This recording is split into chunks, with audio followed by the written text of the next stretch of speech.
শুধু রাজার ছেলে রাজা হবে, রাজনীতির এই সংস্কৃতি আমরা পাল্টে দিতে চাই। ওই পৈতৃক সূত্রে, জমিদারি সূত্রে রাজনীতি এই দেশের মানুষ আর দেখতে চায় না। আগে যা করেছেন করেছেন, এখন উজু গোসল করে ঠিক হয়ে যান। আমি আপনাদেরকে জিজ্ঞাসা করতে চাই, সেই ফেসিবাদ, সেই কালো অধ্যায় আবার বাংলাদেশে ফিরে আসুক, আপনারা কি চান? আমাদের একটি কর্মীর হাত ও চাঁদাবাজের হাতে পরিণত হয় নাই। কেউ যদি আকাশ থেকে কালো চিলের রং ধারণ করে কারো ভোট ছু মেরে নিয়ে যেতে চায়, ওর ডানা সহ খুলে ফেলবেন। এটা জরুর নয় যে জামাতে ইসলামীকেই দেশ শাসন করতে হবে, কিন্তু এইটা জরুর যে এই দেশে সুশাসন থাকতে হবে। অনেকে বলে জামাতে ইসলামীর দেশ শাসনের কোনো অভিজ্ঞতা নাই, তারা কিভাবে দেশ চালাবে? আমি প্রশ্ন করি, আজকে এই প্রশ্নটি যারা করেন, তারা যখন প্রথম দেশ শাসনের দায়িত্ব পান তখন কি তাদের কোনো অভিজ্ঞতা ছিল? আজকে দেখলাম একজন উন্মাদ হয়ে গিয়ে বলতেছে জামাতে ইসলামীর নারী কর্মীরা কোনো জায়গায় আসলে ওদের পোশাক খুলে ফেলবে। আরেক জায়গায় চাঁপাই নবাবগঞ্জে মেয়ে হয়ে একজন কথা বলেছে যে ওদের হেজাব এবং নেকাব খুলে ফেলবেন টান দিয়ে, ওদেরকে ধরে পুলিশের হাতে দিয়ে দিবেন। এর নাম গণতন্ত্র? নির্বাচনের আগেই যদি আপনি এটা করেন, নির্বাচনের পরে কি করবেন? একদিকে আপনি মাদের হাতে দিবেন ফ্যামিলি কার্ড, আর পাশাপাশি আপনার প্রতিপক্ষ হলে তার সেই মায়ের গায়ে দিবে আপনি হাত। ওই ফ্যামিলি কার্ড আর হাত দুইটা একসাথে চলবে না। কিন্তু আপনি গায়ের জুড়ে সেই ফেসিবাদী কায়দায় আবার নির্বাচনকে চলে বলে কৌশলে নিজের ইচ্ছা মতো প্রভাবিত করবেন। এখনকার যুব সমাজ 24-এ চিৎকার দিয়ে ঘুমাইয়া পড়ে নাই। যুবকদেরকে বলছেন তাদেরকে বেকার ভাতা দেবে, কে বলছে? তারা আপনার কাছে গিয়ে মিছিল করে, আপনাদের কাছে মিছিল করে বলছে যে আমরা বেকার ভাতা দেন। আমাদের যুবকদেরকে আমরা বেকার ভাতা দিয়ে অপমানিত করতে চাই না। আমাদের যুবক যুবতীদের প্রত্যেকের দুটি হাতকে আমরা দেশ গড়ার কারিগরের হাতে পরিণত করতে চাই। আমাদের একটাই ধান্দা, কিভাবে এই জাতির কিছু ভালো করা যায়। আমরা আবারও বলছি, লেজ ধরে টান দিব না, আমরা কান ধরে টান দিব ইনশাআল্লাহ। ধর্মের ভিত্তিতে কারো মূল্যায়ন হবে না। নাগরিকত্ব, দেশপ্রেম এবং তার যোগ্যতার ভিত্তিতে তার মূল্যায়ন হবে ইনশাআল্লাহ। ব্যাংক ডাকাত, শেয়ার মার্কেট লুটেরা, তাদের কি হবে? তারা অনেকে পালিয়ে বিদেশে গিয়ে আলিশান বাড়িতে থাকেন। আল্লাহ যদি আমাদেরকে তৌফিক দেন, আমরা ওদের পেটের ভিতরে হাত ঢুকাইয়া জনগণের টাকা বের করে নিয়ে আসবো। আপনি কি দয়া করে ওনার পায়ের বেড়িটা খুলে আমার পায়ে একটু লাগাই দিবেন? মহিলারা প্রকাশ্যে বলছে, আমরা আমাদের ইজ্জতের পাহারাদার হিসাবে জামাতে ইসলামের উপরেই আস্থা রাখতে চাই। অনেকে বলছেন ডাকসু গত 50 বছরে যা করতে পারে নাই, এরা 4 মাসে তার চেয়ে বেশি করেছে। কেন করেছে জানেন? ওরা আল্লাহকে ভয় করে। ওরা কথা দিয়েছিল তাই কথা রক্ষা করে। আসসালামু আলাইকুম ওয়া রাহমাতুল্লাহ। সম্মানিত বাগেরহাটবাসী, কেমন আছেন? আলহামদুলিল্লাহ রাব্বিল আলামিন, ওয়াসসালাতু ওয়াসসালামু আলা রাসূলিহিল কারীম ওয়া আলা আলিহি ওয়া সাহবিহি ওয়া আহলি বাইতি আজমাইন। ঐতিহ্যবাহী ম্যানগ্রোভ ফরেস্ট এর পার্শ্ববর্তী সবচেয়ে বড় এলাকা এই বাগেরহাটে 4টি নির্বাচনী আসনে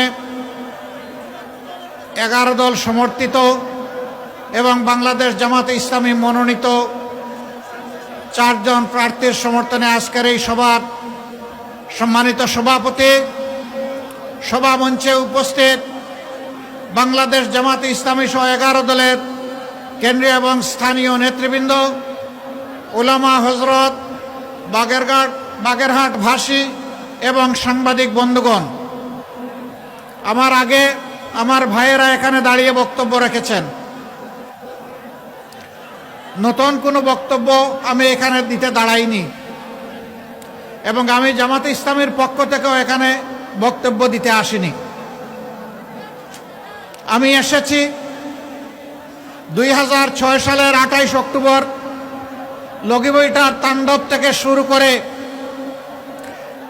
পিলখানায় সামরিক অফিসারদের হত্যাকাণ্ড। কিরে ভাই, ওই দিকে কি সাংবাদিকদেরকে বসায় দিতে চান? না, তাইলে জাতি বসে যাবে। ওনাদেরকে দাঁড়িয়েই ওনার দায়িত্ব পালন করতে দিতে হবে। আপনাদের যাদের একটু অসুবিধা হচ্ছে, বিনয়ের সাথে অনুরোধ করি আপনারা বসে যান। পিছন থেকে যারা দাঁড়িয়েছেন, যারা পেশাদার সাংবাদিক নন, আপনারা বসুন আর কথা বন্ধ করুন। একদম সুন্দর করে আমরা চুপ করে কথা শুনবো ইনশাআল্লাহ। আর সাংবাদিক বন্ধুদেরকে তাদের দায়িত্ব পালনের সুযোগ করে দেব। তো বলছিলাম যে আমি তাদের হয়ে আজকে এখানে কথা বলতে এসেছি।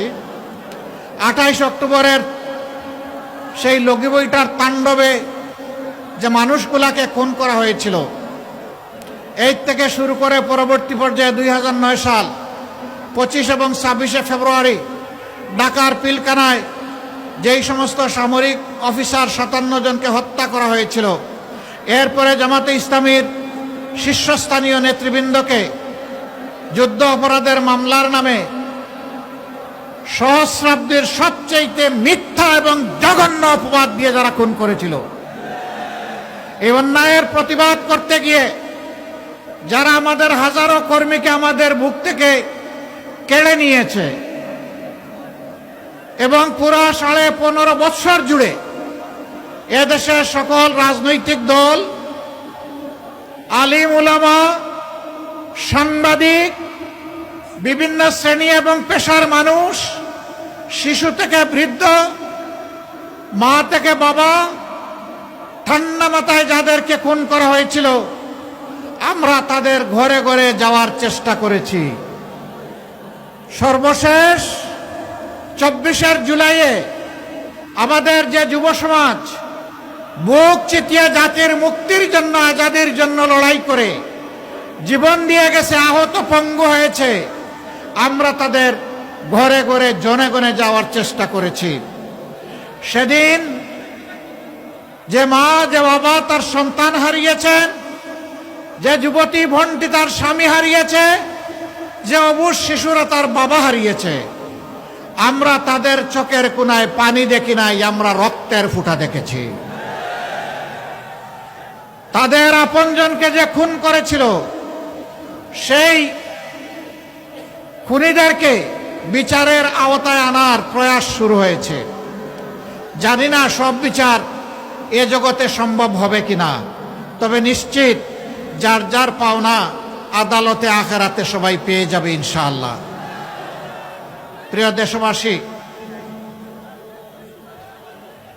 যখন ওই ধরনের কোনো শহীদ পরিবারের কাছে যেতাম, অবুঝ শিশুদেরকে একটু কাছে টানতাম।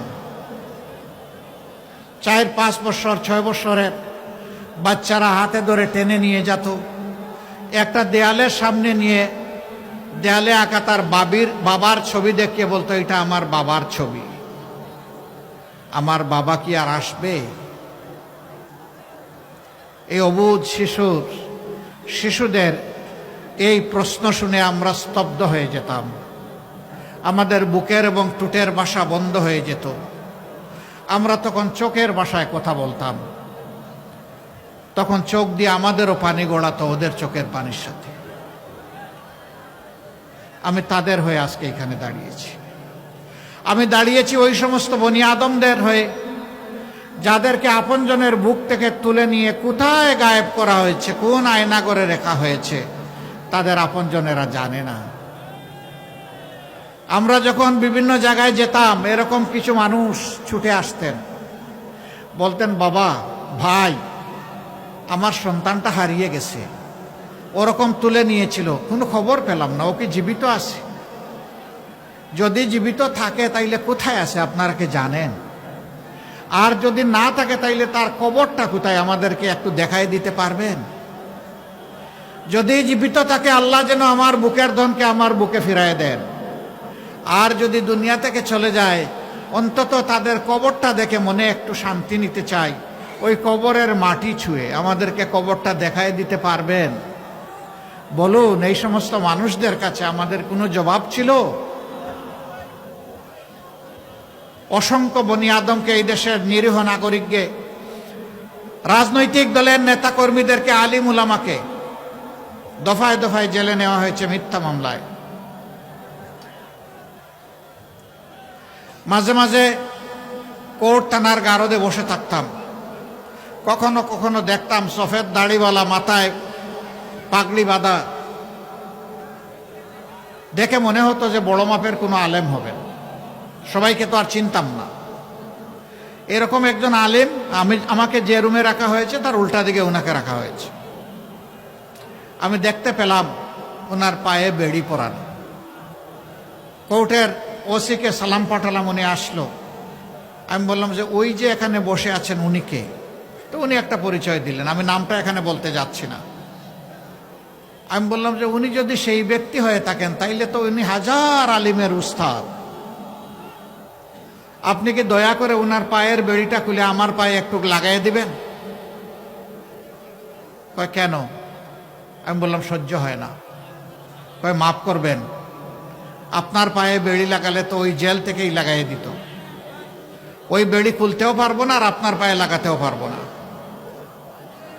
এইরকম জ্যেষ্ঠ আলিমদেরকে, উস্তাদদেরকে, ওলামা মাশায়েখদেরকে এক জেল থেকে আরেক জেলে বেড়ি লাগিয়ে টানাটানি করা হয়েছে, বছরের পর বছর রাখা হয়েছে। কি অপরাধ? অপরাধ একটাই, তারা অন্যায়ের প্রতিবাদ করেছে। আল্লাহ আল্লাহ নবীর বিরুদ্ধে কুৎসা যারা রটনা করেছে তাদের বিরুদ্ধে আওয়াজ দিয়েছেন। এই অপরাধে তাদেরকে হেনস্থা করা হচ্ছে। আমি তাদের হয়ে আজকে এখানে দাঁড়িয়েছি। হেফাজতে ইসলামের দফায় দফায় 5ই মে থেকে শুরু করে বিভিন্ন সময় যাদেরকে হত্যা করা হয়েছে তাদের হয়েও আমি এখানে দাঁড়িয়েছি। এই সাংবাদিক বন্ধুরা আছে, তাদেরকেও খুন করা হয়েছে, তাদের কাউকে ধরে নিয়ে সীমান্তের ওপারে ফেলে দেওয়া হয়েছে। আমি সেই মানুষগুলার, মজলুমদের পক্ষে এখানে দাঁড়িয়েছি।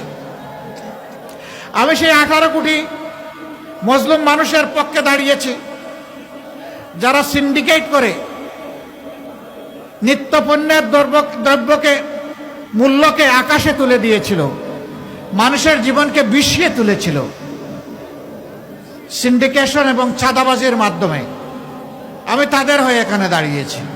আমি আপনাদেরকে জিজ্ঞাসা করতে চাই, সেই ফেসিবাদ, সেই কালো অধ্যায় আবার বাংলাদেশে ফিরে আসুক আপনারা কি চান? একজন সাধারণ বিবেকবান মানুষ এইটা চাইতে পারে না। আশ্চর্য, যেই দলটির 11 জন শীর্ষস্থানীয় নেতাকে ঠান্ডা মাথায় খুন করলো, হাজারের উপর সহকর্মীকে দুনিয়া থেকে উঠায় দিল,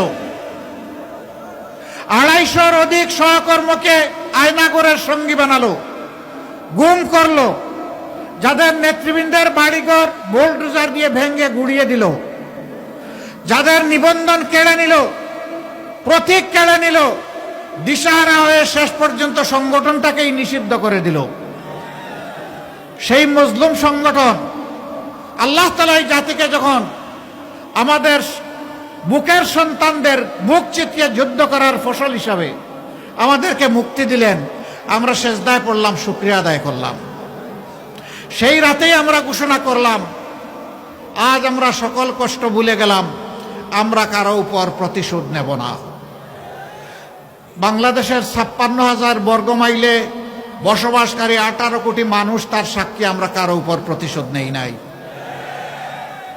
আমরা আমাদের সহকর্মীদেরকে বললাম, পুলিশ নাই, র্যাব নাই, বিজিবি নাই, আনসার নাই, এই অবস্থায় জনগণের জান, মাল এবং ইজ্জতের পাহারাদারির দায়িত্ব আমাদেরকে নিতে হবে।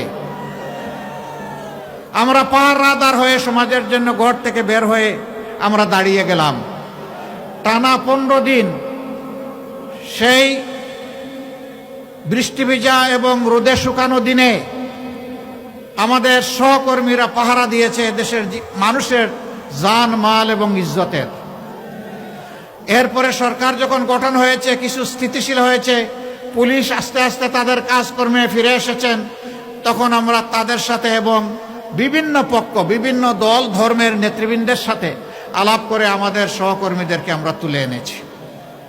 আমরা বলেছি আবারও প্রয়োজন হলে আমরা যাব। আমরা সহকর্মীদেরকে বলেছিলাম, ধৈর্য ধরুন, শান্ত থাকুন। আপনারা বাংলাদেশের জনগণ, বাগেরহাটের জনগণ সাক্ষী, আমাদের একটি কর্মীর হাত ও চাঁদাবাজের হাতে পরিণত হয় নাই। অনেক দুঃখ কষ্ট, অনেক আর্থিক ক্ষতি আমাদের হয়েছে, কিন্তু চাঁদাবাজি যেহেতু হারাম, হারামের দিকে আমাদের কর্মীদের হাত বাড়ানো হয় নাই। আমরা কোনো স্ট্যান্ড দখল করি নাই। আমরা মানুষকে, নিরীহ মানুষকে মামলা দিয়ে একই মামলায় শত শত আসামি করি নাই। আমরা এ নিয়ে কোনো মামলা বাণিজ্য করি নাই। আমরা কথা দিয়েছিলাম, এই জাতির সাথে কথা রেখেছি।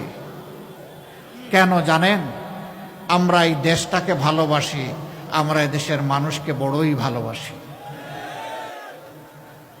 আমরা যারে ভালোবাসবো তার তো আমরা কোনো ক্ষতি করতে পারি না। আমরা প্রতিজ্ঞাবদ্ধ, ইনশাআল্লাহ ইনশাআল্লাহ এই বাংলাদেশকে আমরা নিরাপদ, শান্তি এবং উন্নতির বাংলাদেশে পরিণত করব। বলবেন কিভাবে করব? করব আপনাদের ভালোবাসা এবং সহযোগিতা নিয়ে, করব আপনাদের সমর্থন এবং ভোট নিয়ে। যদি আমরা আপনাদের বিবেচনায় উপযুক্ত হই। অনেকে বলে জামাতে ইসলামীর দেশ শাসনের কোনো অভিজ্ঞতা নাই, তারা কিভাবে দেশ চালাবে? আমি প্রশ্ন করি, আজকে এই প্রশ্নটি যারা করেন, তারা যখন প্রথম দেশ শাসনের দায়িত্ব পান তখন কি তাদের কোনো অভিজ্ঞতা ছিল? যদি না থেকে থাকে তাহলে এটি কোনো শর্ত নয়। আর আমি বলবো তাদের কথা সঠিকও নয়। আমরা একটা সরকারে 1 থেকে 6, 2001 থেকে 6 আমরা একটা সরকারে সামান্য অংশগ্রহণ করেছিলাম। 2 জন মন্ত্রী দায়িত্ব পালন করেছিলেন। তারা কি ব্যর্থ ছিলেন? তারা কি অসৎ ছিলেন? তারা কি অদক্ষ ছিলেন? না, তারা সততা এবং দক্ষতার সাথে তাদের দায়িত্ব তারা পালন করেছেন। সেই মানুষগুলা যাদেরকে নিজেদের হাতে গড়ে রেখে গিয়েছেন, আজকে তারাই আপনাদের সামনে এগিয়ে এসেছেন। তাদের উপর যেভাবে অতীতের মানুষগুলো আস্থা রেখেছিল, আজকের মানুষগুলোর উপর আস্থা রাখলে আমরা ইনশাআল্লাহ আমাদের সমস্ত যোগ্যতা এবং শক্তি দিয়ে আমরা আপনাদের আস্থার ঋণ পরিশোধ করব। প্রিয় দেশবাসী, আমরা কি চাই? দেশবাসী যা চায় আমরাও তাই চাই। আমাদের যুব সমাজ যা চায় আমরা তাই চাই। আমাদের মা বোনেরা যা চান আমরা তাই চাই। যুব সমাজ কি চায় তারা জাতিকে জানিয়ে দিয়েছে। জানিয়ে দেয় নাই? বাংলাদেশের 5টা পাবলিক বিশ্ববিদ্যালয়, যেগুলা সর্ববৃহৎ বিশ্ববিদ্যালয়, সেই বিশ্ববিদ্যালয়ে নির্বাচন হয়েছে ছাত্র সংসদের। তারা কি একটা রায় দেয় নাই? তারা কি বলেছে আমরা আবার ফেসিবাদ ফিরিয়ে আনতে চাই? তারা কার পক্ষ নিয়েছে? তারা ইনসাফের পক্ষ নিয়েছে। তারা আস্থা রেখেছে আমাদের সন্তানদের উপর। আমাদের সন্তানেরও আস্থার প্রতিদান দিয়ে চলেছে। অনেকে বলছেন ডাকসু গত 50 বছরে যা করতে পারে নাই, এরা 4 মাসে তার চেয়ে বেশি করেছে। কেন করেছে জানেন? ওরা আল্লাহকে ভয় করে। ওরা কথা দিয়েছিল তাই কথা রক্ষা করে। আমাকে অনেকে জিজ্ঞেস করেছে, আপনারা যদি বাংলাদেশ পরিচালনার সুযোগ পান তাহলে বাংলাদেশটি কেমন হবে? আমি বলেছি ডাকসু যেমন আসে তার চেয়ে ভালো হবে। এখন মহিলারা, এই কয়েকদিন আপনারা হয়তো সামাজিক যোগাযোগ মাধ্যমে দেখতে পারেন, মহিলারা প্রকাশ্যে বলছে আমরা আমাদের ইজ্জতের পাহারাদার হিসাবে জামাতে ইসলামের উপরে আস্থা রাখতে চাই। একজন বোন পোশাকে আশাকে, তিনি আপনারা হয়তো সবাই যেমনটা কল্পনা করেন তেমন না। তাকে সাংবাদিক বন্ধু প্রশ্ন করেছেন, আপনি এবার কাকে ক্ষমতায় দেখতে চান? উনি বলে জামাতকে। কয় আশ্চর্য, জামাত ক্ষমতায় আসলে তো আপনি এই পোশাক পরতে পারবেন না। কয় পরবো না। বলে যে অন্য পোশাক পরা লাগে। বলে পরবো। এরপরে বলে যে জামাতকে কেন ভালোবাসেন, কেন চান? বলে যে আমি বিশ্বাস করি জামাত ক্ষমতায় আসলে দেশ ঠিক হবে। জিজ্ঞাসা করে জামাতের কোন জিনিসটি আপনার ভালো লাগে? বলে যে পুরা জামাতকেই আমার ভালো লাগে, কোনো জিনিস আলাদা করার মতো নাই। আজকে মায়েরাই আস্থা কেন রাখছে? কারণ 54 বছর তারা সবাইকে দেখেছে, সবাই তাদের সাথে কথা দিয়েছে, কিন্তু তাদের ইজ্জতের প্রতি যথাযথ সম্মান প্রদর্শন করা হয়নি। আর এই সময়টা জুড়ে আমরাও এই সমাজে ছিলাম, আমাদেরকেও তারা দেখেছেন। আমরা মায়েদের ব্যাপারে বলতে চাই, আমরা সবাই মায়ের সন্তান, মায়ের পেট থেকে এসেছি। মা আমাদেরকে 285 দিন গর্ভে ধারণ করেছেন বড় কষ্ট করে। দুনিয়ায় আসার পরে বুকের দুধ খাওয়িয়েছেন, আর বুকটাকে আমার জন্য, আপনার জন্য বিছানা, নিরাপদ বিছানা বানিয়ে দিয়েছেন। যে মা পেটে নিলেন, বুকের দুধ খাওয়ালেন, বুককে সন্তানের বিছানা বানিয়ে দিলেন, সেই মায়ের ঋণ পরিশোধ করা কি সন্তানের পক্ষে সম্ভব? অসম্ভব। আমরা এটা পারবো না, কিন্তু আমাদেরকে জান প্রাণ দিয়ে চেষ্টা করতে হবে সেই মাকে সম্মান করা। আমরা ইনশাআল্লাহ এই দেশের সেবার সুযোগ পেলে আমরা মাদেরকে মর্যাদার আসনে অধিষ্ঠিত করব। তারা ঘরে, চলাচলে, কর্মস্থলে, সব জায়গায় তাদের জন্য সম্মান এবং নিরাপত্তা নিশ্চিত করা হবে ইনশাআল্লাহ। আমরা বড় ব্যথিত, বড় দুঃখিত, বড় লজ্জিত। এই নির্বাচন ফ্যাসিবাদের জাতাকলে পিষ্ট হওয়া সকল দলই আমরা অংশগ্রহণ করছি, কিন্তু দুই একটা দল ইদানিং মায়েদের, জামাতে ইসলামের প্রতি এই ভালোবাসাকে তারা সহ্য করতে পারছেন না। গণতন্ত্রের অর্থ হচ্ছে জনগণের রায়ের উপর, চিন্তার উপর, মতের উপর আপনাকে আস্থা রাখতে হবে। আপনার কথা আপনি বলবেন, আমার কথা আমি বলবো, এই সুযোগ সবাইকে দিতে হবে। আজকে দেখলাম একজন উন্মাদ হয়ে গিয়ে বলতেছে জামাতে ইসলামের নারী কর্মীরা কোনো জায়গায় আসলে ওদের পোশাক খুলে ফেলবে। সে তার সহকর্মীদেরকে হুকুম দিচ্ছে। আরেক জায়গায় চাপাই নবাবগঞ্জে মেয়ে হয়ে একজন কথা বলেছে যে ওদের হেজাব এবং নেকাব খুলে ফেলবেন টান দিয়ে, ওদেরকে ধরে পুলিশের হাতে দিয়ে দিবেন। এর নাম গণতন্ত্র? নির্বাচনের আগেই যদি আপনি এটা করেন, নির্বাচনের পরে কি করবেন? একদিকে আপনি মাদের হাতে দিবেন ফ্যামিলি কার্ড, আর পাশাপাশি আপনার প্রতিপক্ষ হলে তার সেই মায়ের গায়ে দিবে আপনি হাত। ওই ফ্যামিলি কার্ড আর হাত দুইটা একসাথে চলবে না। যদি সত্যি সম্মান দেখায় থাকেন তাহলে আগে আপনার মাকে সম্মান দেখান, এরপরে বাংলাদেশের প্রত্যেকটা নারীকে মায়ের মর্যাদায় সম্মান দেখান। মানুষ আপনাকে ভালোবাসবে, আপনাকে স্যালিউট দেবে। আমি বলে দিতে চাই, আমাদের জীবনের চেয়ে মায়েদের ইজ্জতের মূল্য আমাদের কাছে অনেক বেশি। আমি সাফ সারা বাংলাদেশের শান্তিকামী, মুক্তি পাগল মানুষকে বলে দিতে চাই, বিশেষ করে যুবকদেরকে বলে দিতে চাই, কোনো মায়ের সাথে কেউ যদি এই ধরনের অসভ্য আচরণ করে, আপনারা আবার 24-এর মতো বিস্ফোরিত হবেন। বলবেন জীবন দিব কিন্তু মায়ের মর্যাদা দেব না, কাউকে না মায়ের মর্যাদা নিয়ে টান দিতে দেব না। জীবনের বিনিময়ে হলেও মায়ের মর্যাদা রক্ষা করব।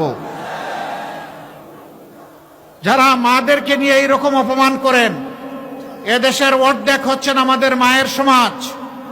তারা কিভাবে আশা করেন সেই মায়েরা তাদেরকে সমর্থন দেবে?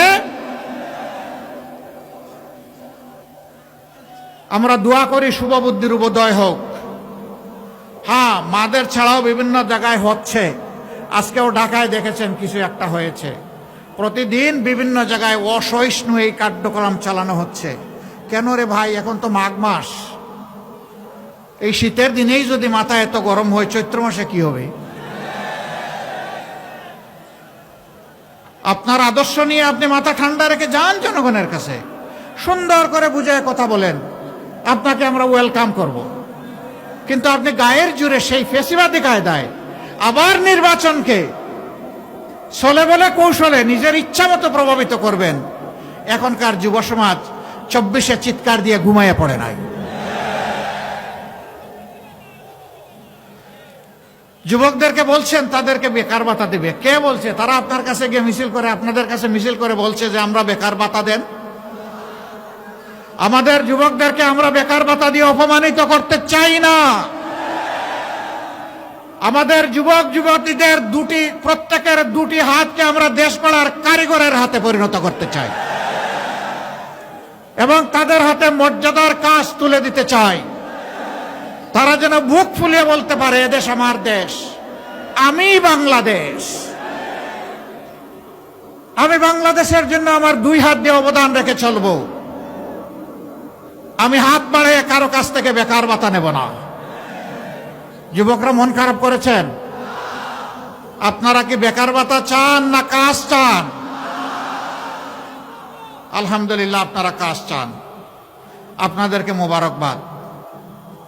সম্মানিত ভাইয়েরা, আল্লাহর রহমতে আপনাদের দোয়া, ভালোবাসা, সমর্থন, ভোটে যদি আমাদের 11 দলীয় এই নির্বাচনী পক্ষের প্রার্থীরা বিজয়ী হয়ে সরকার গঠনের সুযোগ পান, আমরা যে কাজগুলা করতে চাই সেই কাজগুলার কিছু অংশ আজকে বলে আমি বিদায় নেব। সব এখানে বলা সম্ভব না। নাম্বার 1, আমরা সমাজ থেকে দুর্নীতি দূর করব ইনশাআল্লাহ। আমরা দুর্নীতির গাছের পাতা ধরে টানাটানি করব না, আমরা জটটা ধরে টান দিব। দুর্নীতিকে আর বাংলাদেশে সহ্য করা হবে না। 2 নম্বর, যারা অন্যের দ্বারা প্রভাবিত হয়ে মানুষের কাছ থেকে অবৈধ চাঁদা নিয়ে মানুষকে জর্জরিত করে, এমনকি বিভিন্ন জায়গায় দেখি চাঁদা না দিলে দোকান ভাঙচুর, মারধর এগুলাও করে, আমরা আর কাউকে চাঁদা নিতে দেব না। যদি আমরা সেই সুযোগ পাই তাহলে দুর্নীতি যারা করেন আর চাঁদা যারা নেন তাদেরকে আমরা বুকে টেনে নিব, কারণ তারাও আমাদের সন্তান, তারাও এদেশের নাগরিক। তাদেরকেও প্রশিক্ষিত করে তাদের হাতেও মর্যাদার কাজ তুলে দিব ইনশাআল্লাহ। তারাও সেদিন এই জাতিকে গঠনে, উন্নয়নে ভূমিকা রাখবে এবং গর্বিত হবে। আজকে মাথা নিচু করে চলতে হয়, সেদিন তারা বুক ফুলিয়ে মাথা উঁচু করে চলবে ইনশাআল্লাহ। কাজেই তাদেরও কোনো চিন্তার কারণ নাই। সমাজ মুক্তি পাবে তাদের নির্যাতন থেকে, আর তারা মুক্তি পাবে লজ্জার হাত থেকে। এরপরে আমরা কি করব? আমরা সমাজের সকলের জন্য ন্যায় বিচার কায়েম করব ইনশাআল্লাহ। প্রেসিডেন্ট যে বিচার পাবেন, গ্রামের একজন সাধারণ কৃষক একই বিচার পাবেন। যে অপরাধে গ্রামের একজন সাধারণ মানুষকে আইনের আওতায় এনে শাস্তি দেওয়া হবে, একই অপরাধ করলে আইন প্রেসিডেন্টকে ছেড়ে কথা বলবে না।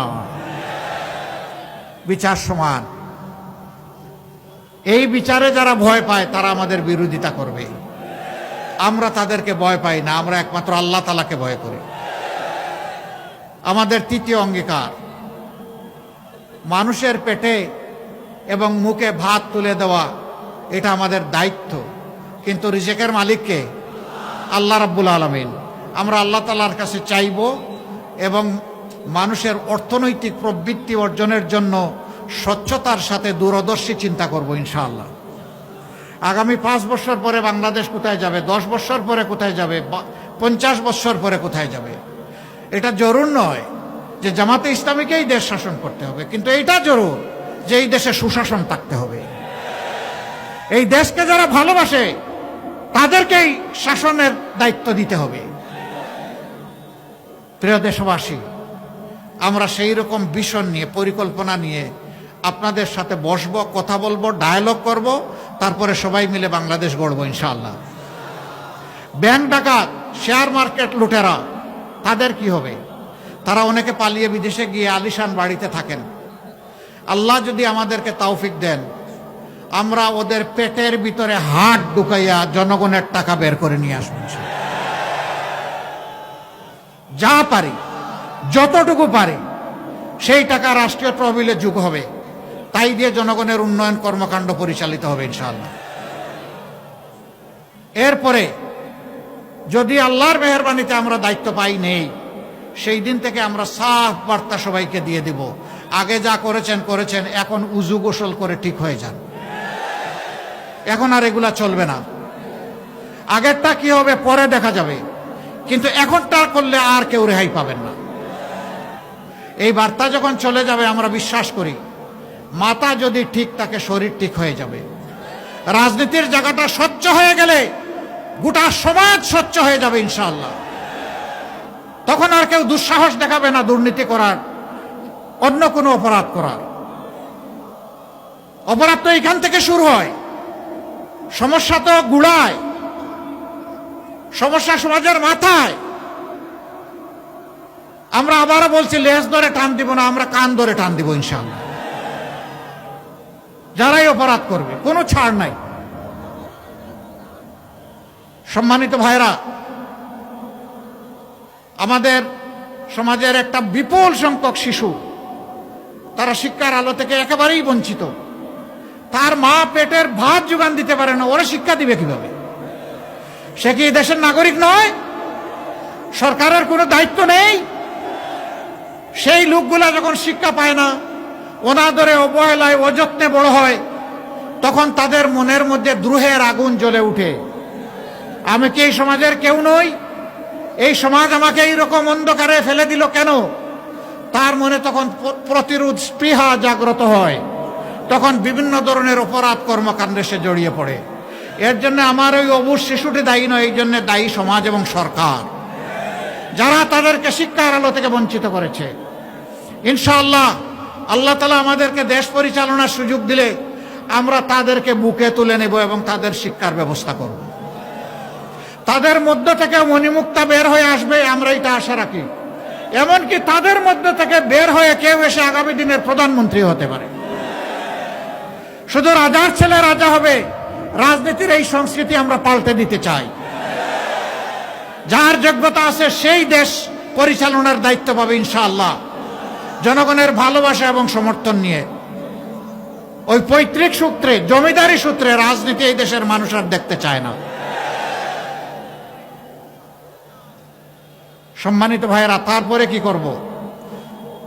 এই দেশ বিশ্বের একটা সদস্য দেশ, বিশ্বসভার, সবার সাথে আমাদের চলতে হয়, চলতে হবে, চলতে চাই। সভ্য প্রত্যেকটি দেশকে আমরা বন্ধু হিসাবে পেতে চাই, কিন্তু অতীতে এই বন্ধুত্ব নয়, কিছু কিছু ক্ষেত্রে প্রভুত্ব কায়েম হয়েছিল। আধিপত্যবাদ আমাদের ঘাড়ে চেপে বসেছিল, আমাদের 54 বছরের অনেক সম্ভাবনাকে ধূলিসাৎ করে দিয়েছিল। আগামীতে এই জাতি আর কোনো আধিপত্যবাদ বরদাস্ত করবে না। আমরা সবাইকে বন্ধু হিসাবে পেতে চাই, কাউকেই প্রভু হিসাবে দেখতে চাই না। কেউ যেন আর প্রভুর নাটকে অভিনয় করতে না আসেন।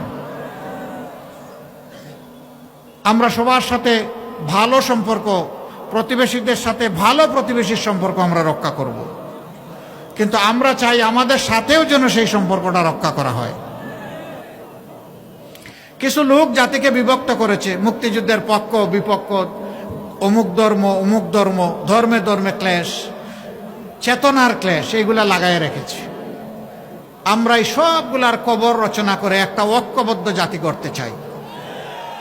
হিন্দু, মুসলমান, বৌদ্ধ, খ্রিস্টান সবাই মিলে আমরা একসাথে ফুলের বাগানের গাছগুলার মতো থাকতে চাই, নিরাপদে শান্তিতে থাকতে চাই, সম্মানের সাথে থাকতে চাই। এখানে কারো অপমান আমরা বরদাস্ত করব না। ধর্মের ভিত্তিতে কারো মূল্যায়ন হবে না। নাগরিকত্ব, দেশপ্রেম এবং তার যোগ্যতার ভিত্তিতে তার মূল্যায়ন হবে ইনশাআল্লাহ। সম্মানিত ভাইয়েরা,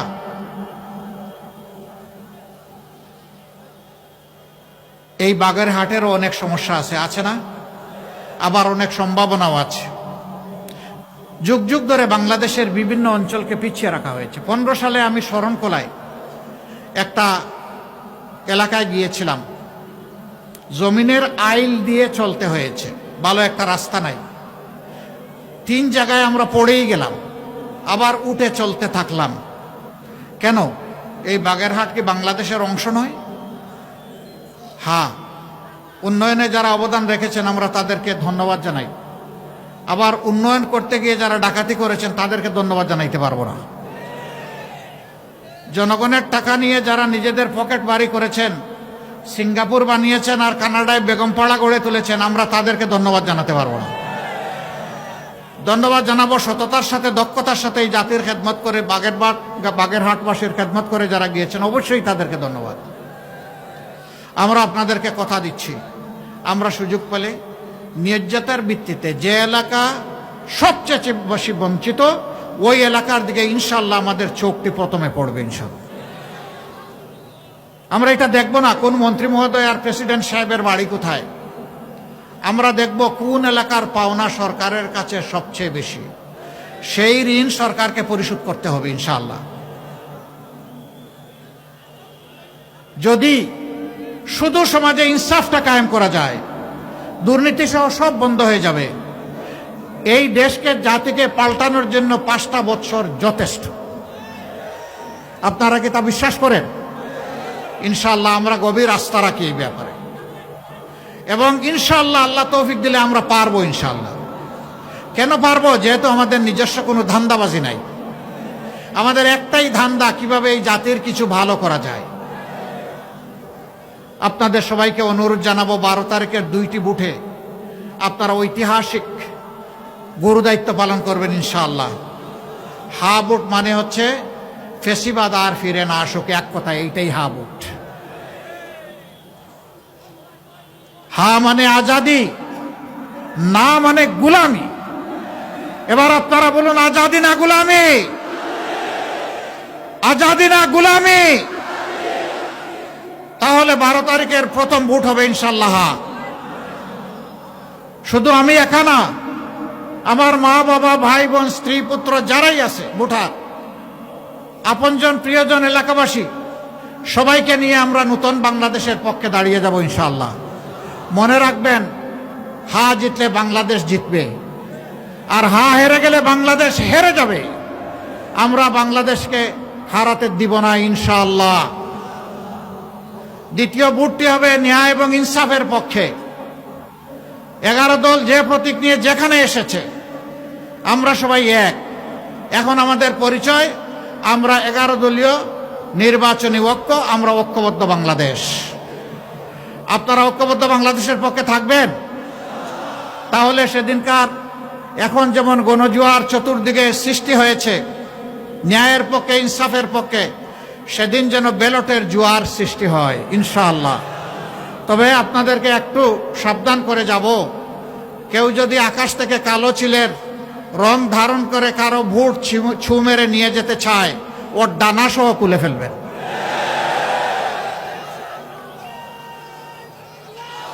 আগের স্লোগান অচল, আমার ভোট আমি দেব, তোমারটাও আমি দেব, এটা অচল। তোমার ভোট তুমি দাও, আমার ভোট আমি দেব। আমার ভোটে হাত বাড়ালে খবর আছে।